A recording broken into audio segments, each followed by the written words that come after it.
Assalamualaikum warahmatullahi wabarakatuh. Perkenalkan, nama saya Putri Daulatini Eka Paksi dengan NIM 2401020034. Nah, di sini saya akan menjelaskan mengenai praktik monopoli dan persaingan tidak sehat pada startup digital. Ciri pertama yaitu mengenai identifikasi sektor bisnis. Platform e-commerce seperti Shopee terdampak karena harus menyesuaikan kebijakan mereka untuk menghindari praktik persaingan yang tidak sehat. Perusahaan jasa kurir lain bisa dirugikan akibat sistem algoritma Shopee yang lebih memprioritaskan Shopee Express dan mitra tertentu, mengurangi kesempatan persaingan yang adil. Pedagang di Shopee bisa mengalami keterbatasan dalam memilih jasa pengiriman yang dapat mempengaruhi biaya logistik dan kepuasan pelanggan mereka. Yaitu praktik monopoli dan persaingan yang tidak sehat. Nah, perusahaan dominan menggunakan strategi yang menghambat pesaing seperti membatasi akses pasar, mengendalikan distribusi, ataupun menerapkan harga predatori untuk menyingkirkan kompetitor, dan menerapkan kebijakan yang membatasi pilihan konsumen, seperti hanya mengizinkan penggunaan layanan internal ataupun mitra tertentu, sementara opsi lain yang setara diabaikan atau dipersulit. Selanjutnya yaitu praktik monopoli dan persaingan tidak sehat. Dengan menggunakan kekuatan pasar untuk mempromosikan produk atau layanan sendiri secara tidak adil, seperti mengutamakan jasa internal dalam algoritma pencarian, atau memberikan insentif eksklusif yang tidak bisa diakses oleh pesaing. Perusahaan bekerja secara ilegal dengan pesaing untuk mengatur harga, membagi pasar, ataupun membatasi produksi guna menghindari persaingan yang tidak sehat dan merugikan konsumen. Selanjutnya, analisis etika deontologi, di mana etika deontologi ini menekankan kewajiban perusahaan untuk bersaing secara adil sesuai aturan Shopee. Shopee seharusnya memberikan kebebasan bagi konsumen untuk memilih jasa kurir tanpa manipulasi sistem.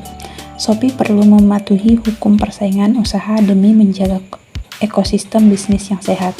Penandatanganan fakta integritas menunjukkan pengakuan atas tanggung jawabnya dalam mengubah perilaku bisnis. Praktik monopoli atau eksklusivitas dapat merugikan penyedia layanan kurir lain dan konsumen. Oleh karena itu, keputusan KPPU bertujuan untuk menegakkan keadilan dan menjaga keseimbangan dalam industri e-commerce. Selanjutnya yaitu analisis utilitarianisme, yang dimana analisis ini menilai tindakan berdasarkan manfaat terbesar bagi banyak orang. Jika perubahan perilaku Shopee meningkatkan persaingan dan pilihan bagi konsumen, maka kebijakan ini dianggap etis. Praktik Shopee yang memprioritaskan kurir tertentu dapat merugikan persaingan dan mengurangi pilihan bagi konsumen. Namun, jika Shopee mengubah sistemnya demi kepentingan publik, hal itu selaras dengan prinsip utilitarianisme ini. Selanjutnya yaitu analisis etika keutamaan, di mana Shopee harus memberikan peluang yang sama bagi semua kurir agar persaingan tetap sehat. Selanjutnya, algoritma pemilihan kurir harus transparan agar tidak menyesatkan pengguna. Dan Shopee harus benar-benar menjalankan perubahan, bukan sekedar formalitas. Dampak yang akan terjadi, yang dimana yang pertama yaitu dampak terhadap bisnis, dan dimana praktik persaingan tidak sehat dapat merugikan perusahaan, jasa kurir lain, dan menghambat inovasi dalam industri logistik. Dampak terhadap konsumen, pembatasan pilihan layanan pengiriman dapat menurunkan kualitas layanan dan berpotensi meningkatkan biaya bagi konsumen.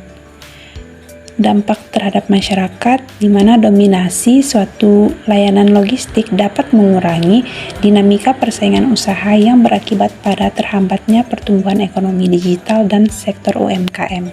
Terakhir yaitu rekomendasi, di mana Shopee harus mengungkapkan secara jelas mekanisme algoritma pemilihan kurir agar tidak merugikan pihak lain.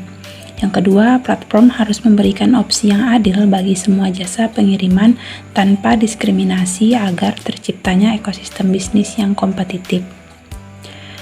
Shopee juga perlu mematuhi prinsip etika bisnis dan regulasi persaingan usaha guna menjaga kepercayaan konsumen serta stabilitas industri. Nah, mungkin cukup sekian yang dapat saya sampaikan. Lebih kurangnya saya mohon maaf. Sekian dan terima kasih.